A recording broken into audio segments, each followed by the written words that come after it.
اکثر لوگ ایک لفظ استعمال کرتے ہیں پسند کی شادی، یعنی کہ لو میرج۔ اور لفظ لو یا محبت سے زیادہ جو لفظ اپیل کرتا ہے وہ ہے مرضی، مذہب، قانون، اخلاقیات اور فطرت۔ خیر یہ میرا خیال ہے، میں اس سے شروع کر رہی ہوں، میں غلط بھی ہو سکتی ہوں۔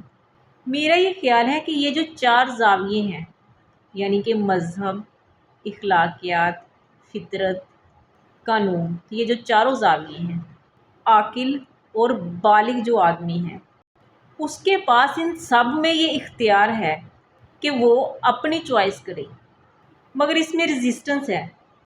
آخر یہ ریزسٹنس ہے کیوں؟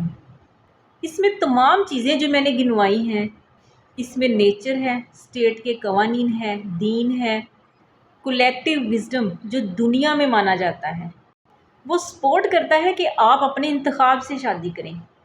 اور آپ دیکھیں گے کہ انتخاب سے شادی کو کہاں پہ ڈسکریج کیا جا رہا ہے۔ یہ چاروں چیزوں کے قائم دائم رہتے ہوئے بھی اس کلچر میں کہا جا رہا ہے، اس سماج میں کہا جا رہا ہے۔ یہ یورپ میں مسئلہ نہیں ہے، یہ افریقہ میں مسئلہ نہیں ہے، یہ آسٹریلیا میں بھی مسئلہ نہیں ہے، یہ مسئلہ انڈو پاک کا ہے۔ اور بالخصوص ہماری جو بیک گراؤنڈ ہے، یہ ہارڈ کور ویلیوز میں پرابلم ہے۔ اور ویلیوز میں جو پرابلم ہے ان چاروں چیزوں کو دیکھ کر نہیں بنائی گئی، شاید سوٹ کرتی تھی کسی زمانے کو۔ اس زمانے میں ایکسپائرز اتنا نہیں تھا، جس زمانے میں انتخاب کرنے کی صلاحیت اتنی نہیں تھی، جس زمانے میں آپشنز اتنی اچھی نہیں تھی، جس زمانے میں لوگوں کی عقل اتنی میچور نہیں تھی، یعنی کہ کہہ لیجئے کہ وہ اتنے بااختیار نہیں تھے۔ لیکن اگر آج کے زمانے میں دیکھیں، وہ تمام ویلیوز جنہیں فالو کیا جاتا تھا، جن کی پوجا کی جاتی تھی، آج کے زمانے میں انہیں فالو نہیں کیا جاتا۔ یہی وجہ ہے کہ جو لوگ ان ویلیوز کو سامنے رکھتے ہیں، نبھا کرتے ہیں، شادی چلاتے ہیں، وہ زیادہ تکلیف کا شکار ہوتے ہیں۔ انتخاب میں سب سے پہلے یہ چیز آتی ہے، جب آپ منتخب کرتے ہیں نا تو آپ ذمہ دار ٹھہرتے ہیں، اور وہ ذمہ داری نہ اماں کی ہے، نہ ابا کی ہے، نہ ماما کی ہے، نہ چاچا کی ہے، وہ آپ کی رسپانسبلٹی ہے۔ ہاں ڈرایا جاتا ہے، نوٹ کریں آپ، جب بھی کسی 22 یا 25 سال کے بچے کی شادی ہونی ہو تو کہا جاتا ہے کہ تم نے یہاں کرنی ہے، اور اس کے پیچھے کوئی فائدے یا نقصان نہیں بتائے جا رہے ہوتے، بس یہ بتایا جاتا ہے کہ اگر تم اپنی مرضی کرو گے تو اس میں غلطی کے چانسز زیادہ ہیں۔ اور میرے خیال میں اس کا جو بہترین سلوشن ہے نا وہ یہ ہے کہ اس میں والدین کی اپنے بچوں کے ساتھ اور بچوں کی اپنے والدین کے ساتھ کمیونیکیشن بڑی امپورٹنٹ ہے۔ اپنی پسند ناپسند کا بتانا بہت ضروری ہے۔ میں نے ایک رواج دیکھی اکثر خاندانوں میں، اور بہت دفعہ میں نے پڑھا بھی ہے، اور اس کی وجہ سے میں نے بہت نقصان بھی دیکھا ہے لوگوں کا۔ جب بچے بچپن میں گود میں ہوتے ہیں یا جس وقت پیدا ہوئے ہی ہیں اسی وقت رشتے کر دیے جاتے ہیں، یہ بڑا ہی ایک خوفناک عمل ہے، اور ابھی بھی اس دور میں بھی ابھی بھی کئی خاندانوں میں ایسا ہوتا ہے، اور اس کی وجہ سے بعد میں کئی رشتہ داریاں خراب ہوتے بھی دیکھی ہیں۔ بچہ جس کا رشتہ ناسمجھی کی عمر میں کر دیا جاتا ہے، اور پھر 20-25 جس کو پانی ملا اس کو پھر حیات داریوں میں ڈالا گیا، اس کو یہ کہا گیا کہ تمہارا رشتہ بچپن میں یہاں ہوا ہے، لڑکی کو یہ کہا گیا کہ تمہارا رشتہ یہاں پہ ہوا ہے، انہیں گنوایا جانا کہ ہم نے زبان دی ہے، ہماری زبان کی لاج رکھنا تمہاری ذمہ داری ہے۔ اور پھر اس کے بعد جب رشتہ طے ہو گیا اس کے بعد انویسٹمنٹ شروع ہو جاتی ہے۔ 8-10 سال کی بچی کو بہو کے روپ میں ایک عورت دیکھ رہی ہوتی ہے، اس کو بہو سمجھ رہی ہوتی ہے، اس کے لیے چیزیں لا رہی ہوتی ہے، یا 8-10 سال کے بچے کو یہ سمجھ کر سوٹ دیا جا رہا ہوتا ہے کہ یہ میرا داماد ہے۔ پھر کیا ہوتا ہے جب وہ لڑکا پڑھتا ہے، لکھتا ہے، ہو سکتا ہے کہ زندگی کے کسی موڑ پہ جا کے وہ بہت بڑا نامور ہو جائے، کسی بڑی سیٹ پر پہنچ جائے، اور پھر وہ اپنی عقل اور سمجھ سے یہ کہے کہ یہ تو میں نے کرنا ہی نہیں ہے، تو پھر یہ جرم مانا جاتا ہے، کیونکہ پچھلے 20 سال سے جو ایکسپیکٹیشنز بنی ہوتی ہیں نا وہ ملیا میٹ ہو جاتی ہیں، دونوں فیملیز میں کلیشز آئے گا، اپنا بوڑیا بستر باندھ کر علیحدہ ہو جائیں گے، اور بات پھر دشمنی تک چلی جائے گی۔ تو ہمیں اپنے بچوں کو سمجھتے ہوئے اور سمجھاتے ہوئے یہ سمجھانا چاہیے کہ انسان میری کرتا ہے، حالات بدلتے ہیں۔ اب ویریبل فیکٹرز کی لسٹ بنائے نا بڑی لمبی ہے۔ حالات ویریبلز ہیں، ویریبل سچویشنز ہیں، آپ کے ارد گرد کے لوگ ویریبلز ہیں، فائنانس معاش ویریبلز فیکٹرز ہیں، صحت آپ کی اپنی سوچ، آپ کی اپنی ذات، آپ کی عقل، آپ کا علم، آپ کا مشاہدہ، آپ کی بلیوز، آپ کے تمام ایکسپیکٹیشنز جو ہیں وہ ویریبلز ہیں۔ اتنی بدلتی دنیا میں آپ ذہن بنائیں، یہ بچہ جو آج دکھ رہا ہے کل کو اس نے بدلنا ہے۔ ایون کہ مجھے لگتا ہے کہ ہمارے بڑوں کو بھی اگر دوبارہ شادی کرنے کا موقع ملے نا تو وہ وہاں شادیاں نہیں کریں گی، اور اس کی وجہ یہ ہے کہ وہ بدل چکے ہیں۔ اب ممکن ہے کہ وہ اس کا اظہار نہ کریں، کہیں گے نہیں نہیں میں 100 دفعہ بھی آواں گا تیری بیبے نال ہی شادی کراں گا۔ اب یہ شاید وہ رسمن کہیں یا کسی پریشر میں کہیں، ہاں کوئی 100 میں سے ایک آدھ سچا بھی ہو سکتا ہے۔ ہمیں بچوں کے ساتھ، بچوں کو والدین کے ساتھ کمیونیکیشن کرنی چاہیے، بچوں کو شرم نہیں دلوانی چاہیے اس فیصلے پر کہ تم کیا کرنے لگے ہو۔ اور ہوتا کیا ہے، یہاں شرم دلائی جاتی ہے، غیرت دلائی جاتی ہے کہ تم بڑے بے شرم ہو، تم یہ فیصلہ خود کر رہے ہو۔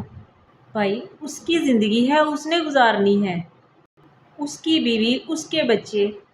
صرف نوکری کے بعد آپ سب سے زیادہ وقت اپنی بیگم کے ساتھ گزارتے ہیں۔ مانے یا نہ مانے، نوکری کے بعد آپ کا سارا بچا کھچا وقت آپ کا اپنے گھر میں گزرتا ہے۔ اور وہ بندہ، میں نہیں کہتی کہ آپ کو پسند ہو، انڈرسٹینڈنگ اگر نہیں ہے، اب انڈرسٹینڈنگ بھی دو طرفہ ہوتی ہے، آپ اپنا سمجھا سکیں اور اس کو نہ سمجھ سکیں، پھر آپ دونوں کی کمٹمنٹ آپس میں ایسی نہ ہو کہ اگر کچھ غلط ہو جاتا ہے کہ ہم سمجھا کر رشتے کو رینیو کر سکیں۔ اکثر اوقات ہمیں زندگی میں علیحدہ ہونا پڑ جاتا ہے اور یہ بھی بہت غلط سمجھا جاتا ہے۔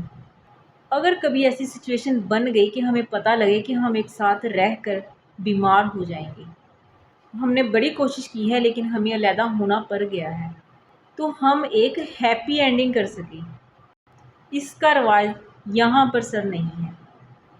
آپ جا کر سارے فیملی کورٹ کے کیسز نکال لیجئے، الزام لگائے بغیر ہم نہیں چھوڑتے، نہ مرد چھوڑتا ہے نہ عورت چھوڑتی ہے۔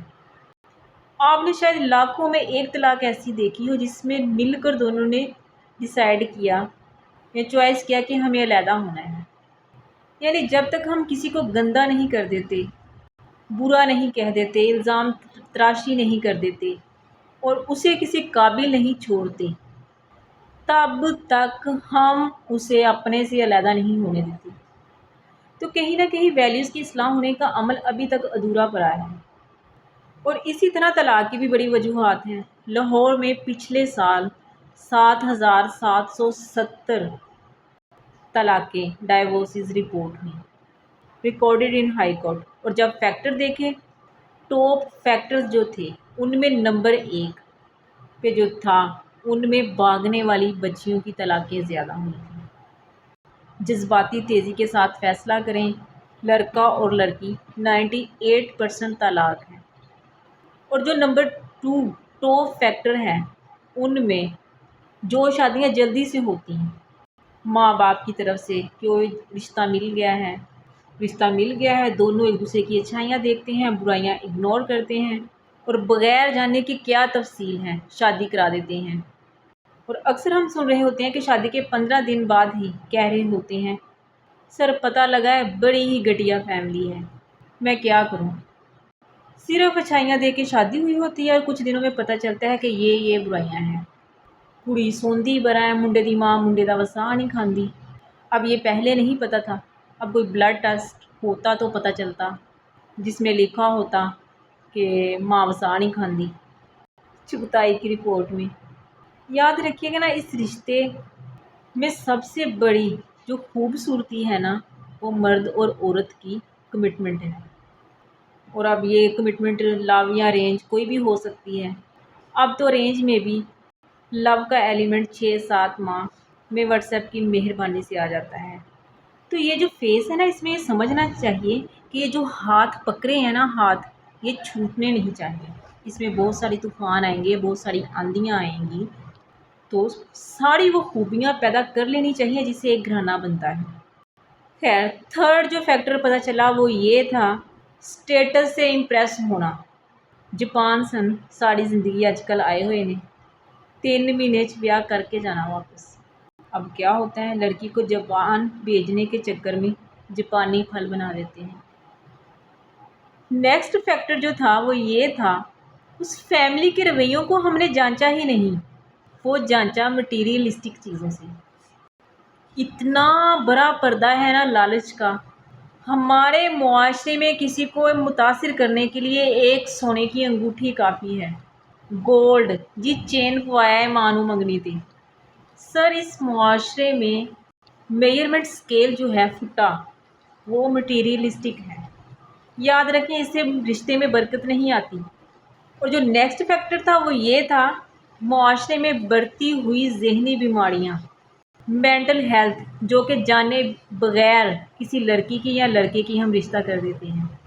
یہ چیز بچوں کو پڑھا دینی چاہیے کہ زندگی برداشت کا نام ہے۔ بڑی چیزیں ایسی ہیں جو برداشت کرنے والی ہوتی ہیں اور بڑی چیزیں ایسی ہیں جو اگنور کرنے والی ہوتی ہیں۔ بڑے سوالوں کے ہمیں جواب نہیں دینے ہوتے اور ہمیں عادت پڑ چکی ہوتی ہے میں بتا کے جاؤں گی، میں انہوں دس کے جاواں گی، اب تیرے کلیجے کو ٹھنڈ پڑی۔ یہ جو ڈائگنوز ہمیں ملتے ہیں نا، ہمیں سکھایا ہی نہیں ہوتا کہ بیٹا 8 کے 8 سوال اٹیمپٹ نہیں کرنے، 4 کر لو، اچھے سے کر لو۔ ہم پہلے سوال سے 8ویں سوال تک دنیا کو سیٹسفائی نہیں کر سکتے۔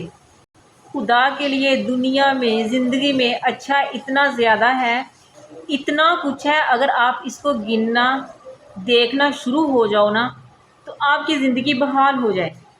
جس سوچ کے ساتھ آپ ملیں گے نا، دنیا آپ کو اسی سوچ کے ساتھ ملے گی۔ جس اینک کے ساتھ دیکھیں گے یہ دنیا آپ کو اسی اینک کے ساتھ دکھے گی۔